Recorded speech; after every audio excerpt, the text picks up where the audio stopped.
Evan, and then Frank. Ryan, obviously, it's a new position for you guys being governor for the first time in 7 years or 8 years, excuse me. What was kind of the message in the locker room to kind of keep everything together now and not lose sight of what next week represents? Yeah, there's frustration, there's hurt, there's anger in the locker room, and there should be. And I'm all of those things, and so are our players. They're disappointed. We know that having a winning percentage is the minimum expectation. Bowl games are the minimum expectations in our program, and we're not meeting that standard right now. It starts with me, and I'm frustrated. I've got to find a way. Our players are frustrated. They understand.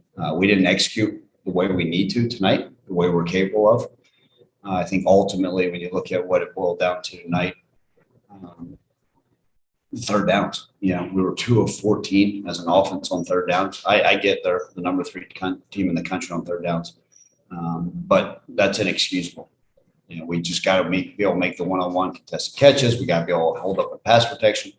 We got to be able to make the right throws, and none of those things occurred for us in offense, and that's where it led us down that rabbit hole. And then conversely, they were 8 of 15 on third downs, and we had to find a way. Clayton Toon's an excellent quarterback. But he found ways to scramble and then rush for almost 75 yards, and we can't allow that to happen. So, needless to say, block punt, all those things lead us to where we are. And every game, we're trying to figure out what is it, right? Earlier in the season, maybe our Achilles heel was the fumbles, and then in the middle of it was giving some explosives. And then you find different things that what do we continue to do? Lately, it's just the overall lack of execution. We got to look at it. I mean, basic things like being able to kick a sky ball to the 25-yard line. So we're kicking to the 35 and giving their offense excellent field position. So, even the one thing, our kids haven't quit. I don't think anybody watches a Memphis football team or watches our program or stands in the locker room and says, oh, those guys are blaming everybody. They're blaming their coaches. They're blaming each other. Nobody's doing that. They're fighting. They're caring. They're working. It's just not showing in the results. And that's my job, is to figure out a way to get that done. I think people on the outside want to see dysfunction. It's not a dysfunctional locker room. It's not. It's a bunch of young men that care that we're just not able to execute, get it done, and we will find a way. And they understand how important next Saturday is, not only to their legacy, but to the legacy of our program and what we need to get to do to accomplish that. We've got to find a way to be better. And I think everybody, the entire travel squad, everybody in that locker room fully understands what we need to do. Second note, Javon Ivory returned the game. Is there an update on his status? No update yet. Calvin Austin going out there, obviously we know he's not 100%. We saw him out there crying out the field. For him to battle the way he did for you guys with everything he's dealing with physically, what does that say about the player he is and what he means to this team, this program, to fight the way he needed it? Yeah, I think that's one of the things that you look back and say, okay, what is this team? What is this 2021 team about? You get a guy like Calvin Austin who physically really can't practice and hadn't been able to practice in a month, who has a legitimate injury that it's not my job to disclose what his injury is, but I think we all know he's dealing with something and he hadn't been able to practice. But there was no way in hell he was going to hold himself off this field, regardless of the pain he's going through.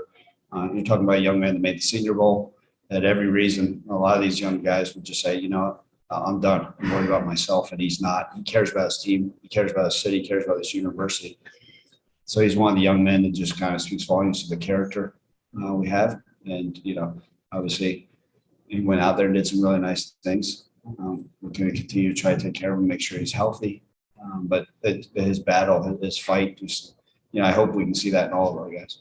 Now, was today, I guess, for analogy purposes of like basketball, like this restricted type of deal, was that the approach with Calvin today, or was it kind of just like, how do you feel? How do you feel about it? Yeah, so we did our walkthrough in the hotel, and he didn't get reps at all with, because we weren't sure if he's going to be able to go. And he's so smart. And so engaged that he's one of those that's able to sit there and watch it and know what he needs to do and go out there and execute at a high level. And obviously there's a reason he's one of the best players in the country. But it also showed his heart. And I think that I don't like to talk about individuals much, but he's got a very bright future. He's going to finish up the right way here at Memphis versus Tulane, and then hopefully in a bowl game, and then he'll have no bigger fan than me as he makes his way to the next level. Your questions on St. Vincent, you have? Ryan, just also going back to this game, what do you, at this point, obviously with Calvin, the last two games with him being limited, is that just gonna kind of be what to expect? Because clearly you want him out there, but you also, as you always say, you don't want to put somebody at risk. So this can kind of be, I guess, next week, this can kind of be the plan with him. And if so, how is the offense going to have to find a way to produce? Because clearly Calvin does so much, but guys are gonna have to fill in for it now. Yeah, you're absolutely right.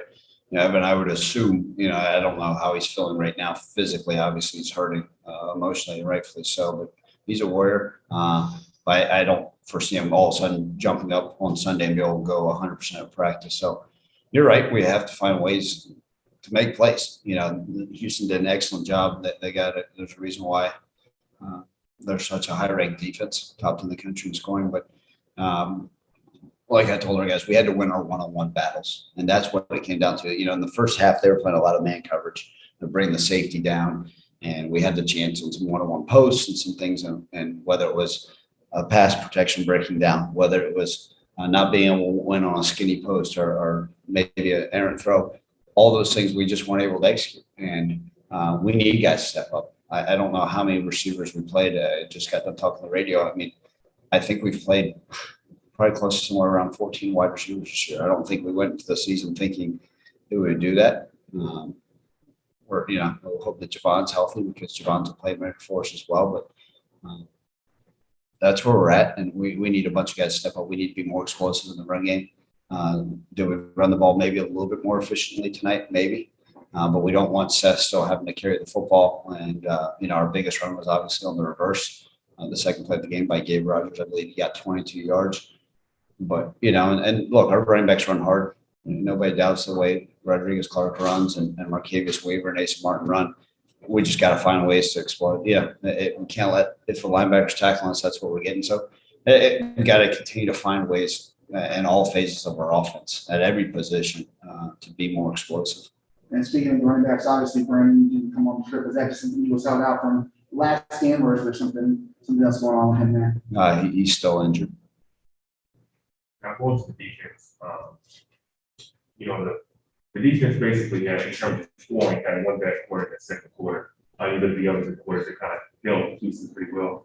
How do you just get them to play a complete game where you don't have that second quarter that you had? Yeah, Frank, this day and age of college football, it's really hard to play 4 quarters of consistent defense. And we're seeing flashes from our defense. We're like, oh, man, where was that, right? You guys would say they kind of throughout this game, kind of look like how they did versus Navy or how they did versus SMU. Or even East Carolina, right? The defense is doing a good job. Obviously, we're never pleased with the final score, but, defending every blade of grass. A lot of guys are stat guys, and so they're saying this many yards, that, I think the reality of it is we, as an entire team, our program's got to find a way to be better on third down. We make it a point of emphasis. Maybe I need to continue to stress it more in practice because we're clearly missing something there. And credit to Houston. They're a fantastic football team, but the defense is at that point, and then sometimes we blitz and not get home. Sometimes we drop 8 and get home. It's just, but I do think we need to find ways to continue to get more pressure on quarterbacks, whether it's a 4-man rush, 3-man rush, or bringing 5 or 6. So I think that's part of the equation we'll continue to look at. And then, early in the year, you got to make some other games to continue to get better. And now this is kind of like a win or go home situation for you guys going against Tulane. How do you obviously light a fire for that emphasis, but not put too much pressure? You have a freshman quarterback and you got some younger guys. And so, the legacies of this program that are involved in this game. Yeah, that's a great question. I think nobody puts more pressure on themselves than our own guys. It's not going to take me cursing. It's not going to be the win one for the Gibber speech. I think our guys understand the importance of what this is. And I don't want them playing outside of themselves. Now that's 8 days away. And, we're going to have to study the opponent and see. I know Tulane has given us challenges. They beat the brakes off us last year. And they're a tough team. They play every team they play close. They're well coached and they execute, but that is, one of those things that I don't want anybody trying to go out there and do too much. I go back to the Central Florida game and Calvin Austin saying, well, coach, the reason why I went after that punt return was because I was trying to make a play for our team, even though I knew I shouldn't have. And so that, put that in our guys' mindset as we get close, just have to, find ways. If everybody does their job, ultimately it starts with me. If everybody just does their job and does it well, I think we've proven that we're capable. I don't sit there and think Houston says, wow, that Memphis team just laid down and gave up. No, they know that we fought every second we had. Every opponent, as long as I'm the head coach here, is going to know that our team will continue to fight. But ultimately, right, whatever it may look, whatever it is, whether it's a kickoff, whether it's a third down drop back pass, we've got to do better. And we're not firing on all cylinders. I'm not going to sit here and make excuses about injuries because we got plenty of talent. And we got a lot of good young men. We just it's not showing the results. Got a question from Zoom, Brian Moss. Hey, Coach. David Kemp was 2 for 2. I bet you that's a little bit of sigh of relief for you. And it looked like he was gaining confidence. I was curious, what do you think his range is that where you would feel comfortable sending him out there for a little bit longer field goal? Yeah, Brian, you and I both know, we all know that kickers are an interesting thing to deal with, right? People, it's not like you're just dealing with the right guard. I do think confidence is a huge part of their game. That's why, where do you yell at a kicker? Do you encourage him? And I've tried to be as encouraging as I can with David. He understands, what he needs to get done in the kicking game. Obviously, we had the low extra point that I believe that they may have gotten a hand on. But I think he's got plenty of talent.